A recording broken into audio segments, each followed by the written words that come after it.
ng drama, lahat ng tawanan, lahat ng iyong all-time hits.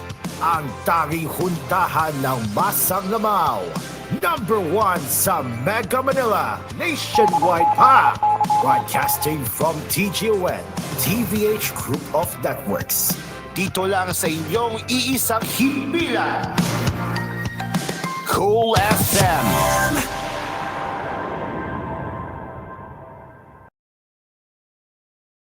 You are listening to Cool FM, live from Cool Studios. This is Cool News at 4.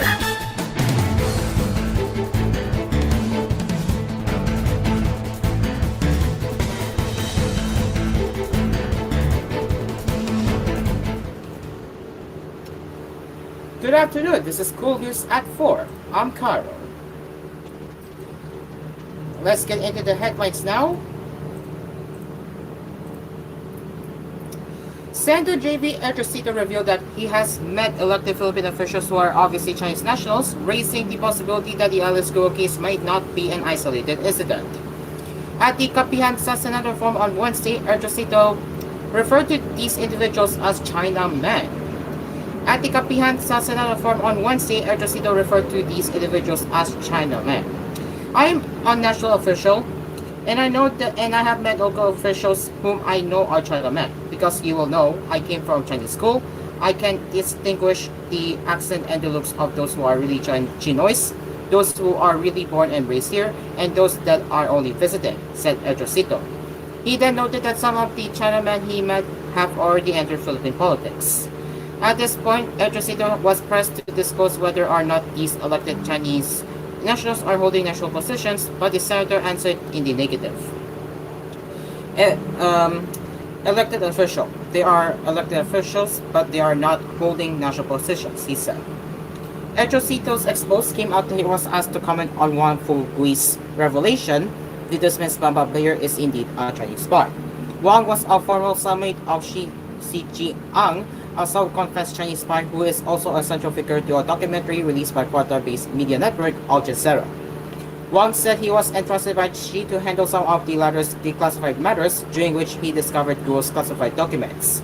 Ejercito said there is a need for the country's investigative agencies, particularly the National Bureau of Investigation, Department of National Defense, and National Security Council to delve deeper into Wang's revelation. He also expressed his intention to question Guo's predecessor in Pampanga, wanting to understand how Guo, a Chinese national, was able to assume the position of mayor.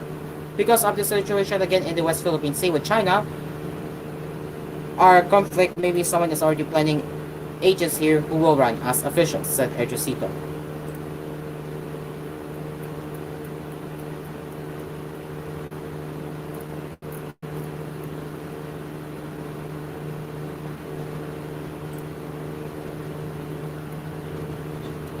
The Armed Forces of the Philippines, AFP, said the development of cyber defense aid technologies under the newly enacted Republic Act 12024, or the Self-Defense Reliant Posture Revitalization Act, will enable the country to respond to evolving security challenges. Integrating cyber tools into the SRDP is vital, given the recent landscape where hyper threats are integral to external security challenges. Hyper warfare is now closely linked to traditional warfare, making it imperative for our defense systems to keep pace with technological advancements, AP spokesperson Colonel Frank Cell Margaret Padilla said in a message to reporters Wednesday. She added that these cyber tools will be important in safeguarding the nation's critical infrastructure and ensuring that military operations remain resilient against any form of digital attack. The AP official emphasized that the SRDP involves research and development in collaboration with various government agencies, the private sector, and academic institutions. This includes the manufacture of arms and equipment and the development of hyper tools needed for defense.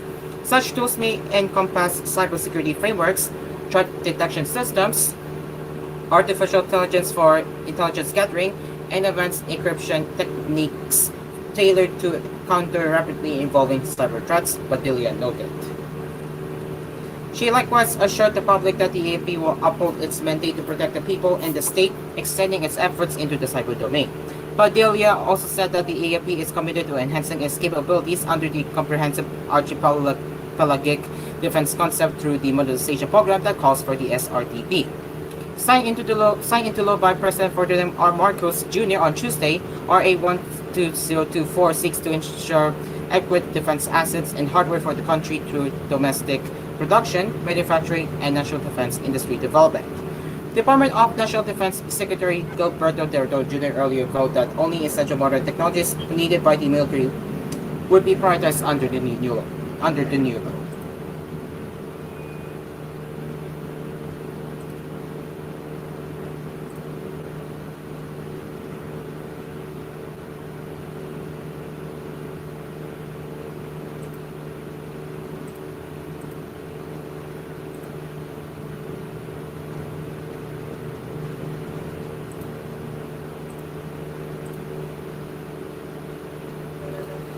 The issue of the legitimacy of detained Pastor Apollo Kibuloy's political party is not enough to block his senatorial bid, the Commission on Elections COMELEC said on Wednesday. According to COMELEC Chairperson George Erwin Garcia, questions on the legitimacy of an aspirant's party are not included as grounds for disqualification under the Omnibus Election Code and the Local Government Code. If it's not stated in the Omnibus Election Code and Local Government Code, it means the disqualification has no grounds, he said when asked if the issue on Kibuloy's party may lead to disqualification. Section 68 of the Omnibus Election Code states that a candidate may only be disqualified if found guilty of bribery of election officials, committed acts of terrorism to enhance his candidacy, and spent in his election campaign an amount in excess of what is allowed, among other provisions. Garcia also cited Section 12 of the Code, which states that candidates will be disqualified if he or she is convicted of subversion, insurrection, rebellion, or any offense with a sentence of more than 18 months, or any crime involving moral turpitude, as well as those declared as insane or incompetent. On Tuesday, October 8, Kibuloy's legal counsel Mark Tolentino filed his certificate of candidacy for senator under the Workers' and Peasants Party. Kibuloy could not file his COC personally as he was detained since September due to child abuse and human trafficking charges. WPP President Sonny Matula on Tuesday said he is not aware as to who signed the Certificate of Nomination and Acceptance (CONA) for Kibuloy. As president, I can confirm that I did not sign any CONA for Kibuloy, Manila said over X for Twitter. Matula, also a senator aspirant, added that WPP Chairman Arias said he does not know about signing a CONA for Kibuloy. However, COMELEC later learned that the WPP has two factions. Garcia showed two documents each showing that Arias and Tolentino are the authorities signatories of WPP. Both claim that their factions are the legitimate WPP, giving birth to the Arias wing and Tolentino wing of the party. It is up to the COMELEC to decide whose wing will be the legitimate WPP. Should the poll body rule against the Tolentino wing, Kibuloy will run as an independent candidate and vice versa for bets of Arias wing.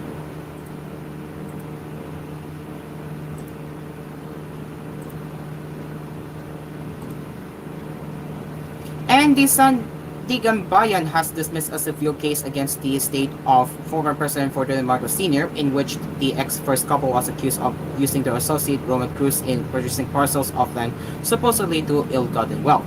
In the resolution dated October 4, the Sandigan Bayan's second division granted the motion made by the Marcos estate, particularly first former Lady Imelda Marcos and incompetent President Ferdinand Marcos Jr., to dismiss civil case number 006 due to inordinate delay.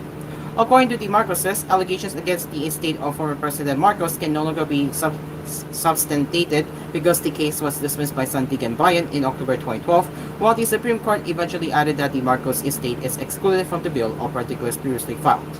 The allegations that merited the filing of the bill of particulars are paragraphs 9 and 12A, B, C, D, and E of the expanded complaint. On December 7, 2020, the Supreme Court partially granted the petition and said that the estate of Marcos is excluded from paragraphs 9 and 12A, B, C, A, B, C, and E without prejudice to the standing valid effect of paragraph 12D of the expanded complaint, Sandigan Bayan said. The plaintiff pointed out that the Pinugay estate alluded to in paragraph 12D was not included in Annex A of the complaint, thus it appears that all allegations against the Marcoses were struck down. There is no more reason to proceed against them. The court finds merit in the defendant's argument that their constitutional right to a speedy disposition of the case has been violated. Sandigan Bayan said that under Article 3, Section 16 of the 1987 Constitution, all persons have the right to a speedy disposition of their cases before all judicial, quasi-judicial, or administrative bodies. Such a provision applies, the Inter-Group Court said, when considering that the length of delay is over 30 years. The burden is not upon them to ensure that the wheels of justice continue to turn or to expedite the trial and start the trial within the bounds of reasonable timelessness, in the Inter-Group Court said. Furthermore, Sandigan Bayan said the defendants, the heirs of former President Marcos, have been prejudiced because of this delay. As regards prejudice, it is unquestionable that the defendants have already been prejudiced by the inordinate delay. The fact that the case was filed against the defendants and pending before this court, where they are made to defend themselves, secure services of paid counsel, and spend for their bail, is enough trouble and prejudice to them, Sandigan Bayan noted. They can no longer be afforded a fair trial since the witnesses may have already died and the documentary evidence may no longer be located after more than 30 years from the filing of the complaint. Considering that the extant living defendant is 95 years old, her ability to testify and recall the events has assuredly declined, as has her health. It is now 4:11 in the afternoon, and koolNews at 4. We'll be right back.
Welcome back to Cool News at 4.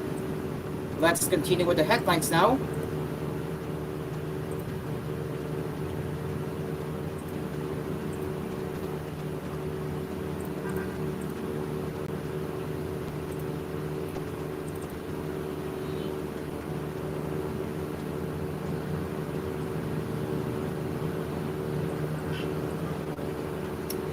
A village watchman was killed and 6 others were injured during a violent commotion near the municipal hall of Sheriff Abuak, Magwindan of the store on Tuesday morning, the final day for filing suit. Village watchman was killed and 6 others were injured during a violent commotion near the municipal. Sorry about that. Hold on.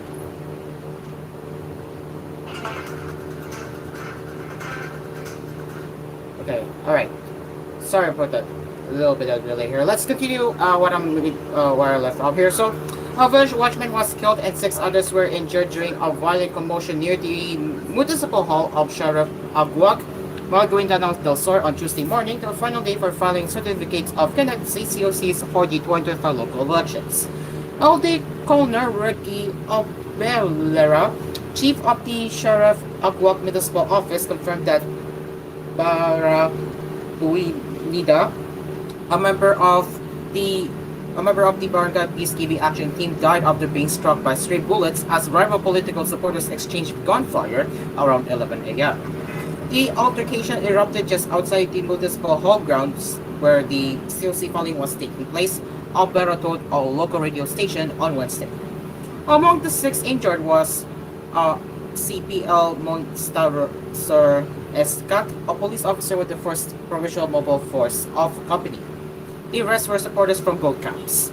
Abelera said the trouble started when the Town's Commission on Elections office rejected the documents of a vice mayoral candidate due to incomplete requirements. The candidate only presented a certificate of nomination but did not have his COC.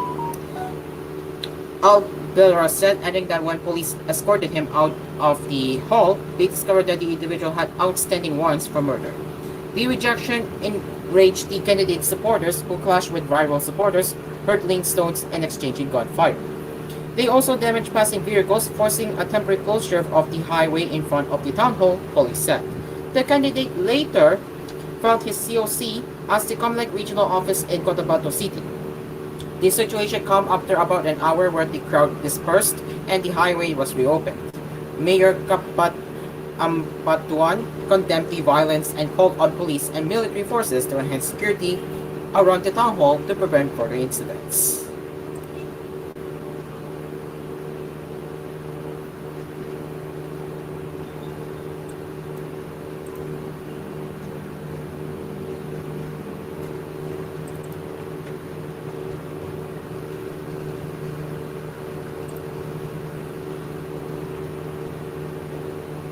Give me one moment.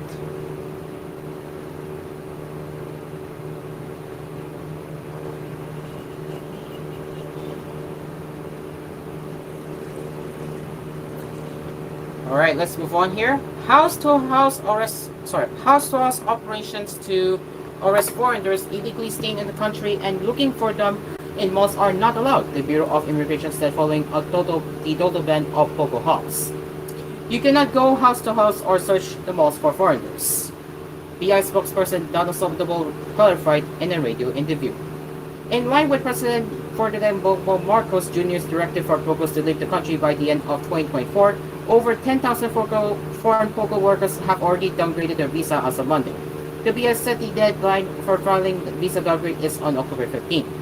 After this date, the BI will cancel all valid visa of foreigners working for Poco companies and order them to leave the country within the prescribed 59-day period.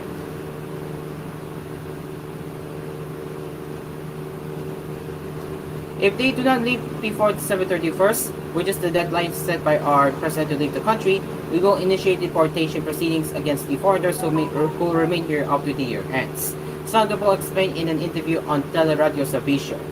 During the radio interview with Noli De Castro, Sandoval said a mission order is necessary before apprehending the foreigners who are staying in the country.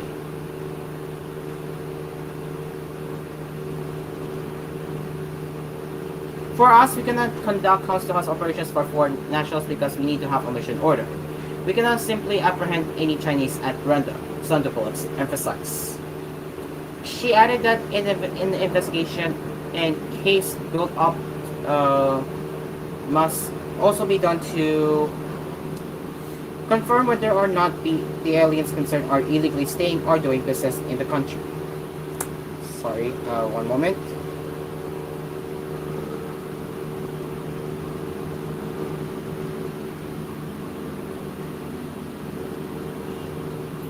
What our intelligence division needs to do when they observe such unusual activities is to first conduct a case built off on the individual in question.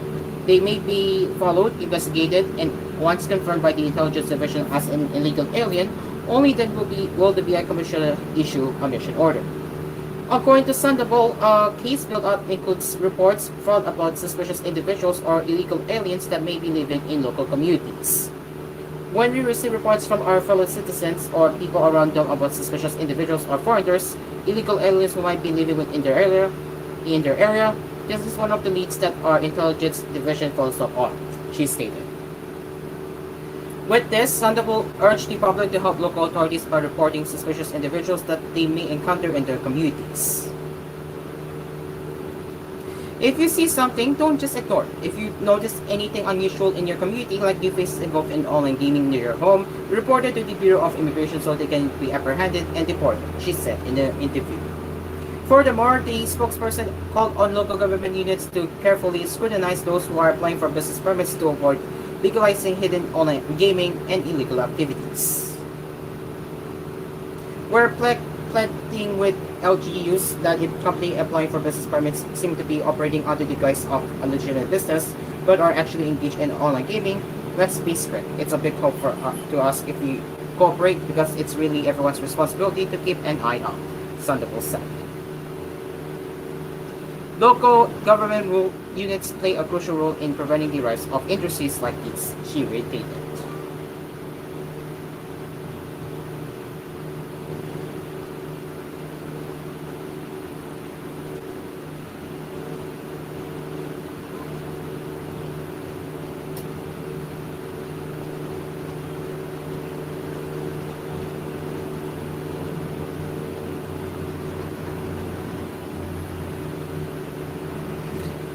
And now, 40 international headlines. Oh boy, sorry. North Korea has appointed a new defense minister, state media said Wednesday, while making no mention of an expected step by Pyongyang to harden its position against Seoul.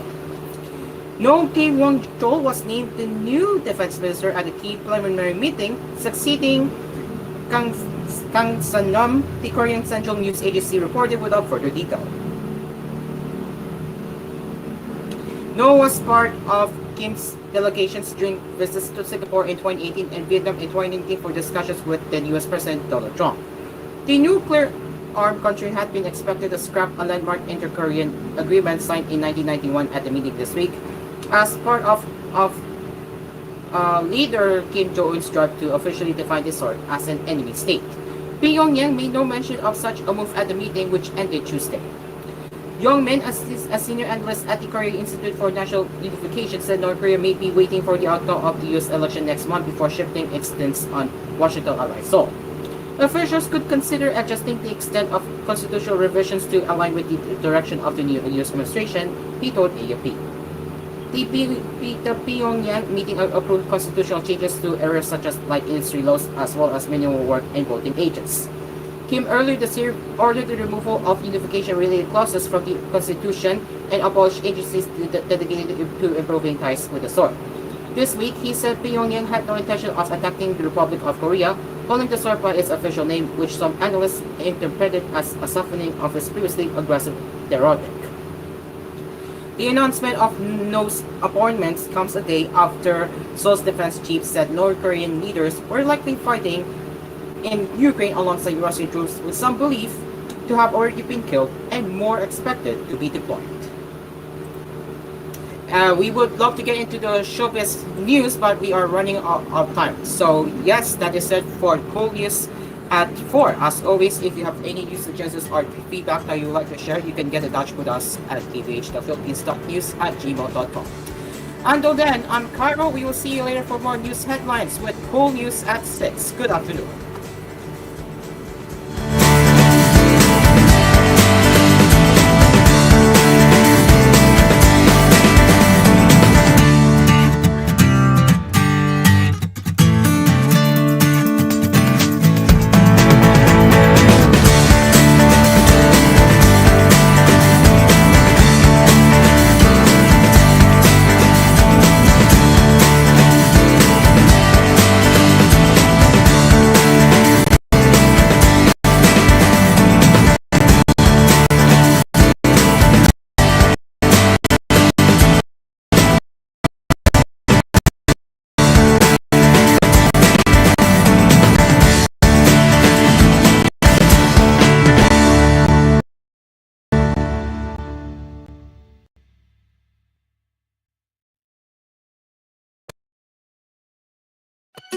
Gayon na lamang ang pag-ibig ng Diyos sa buong mundo.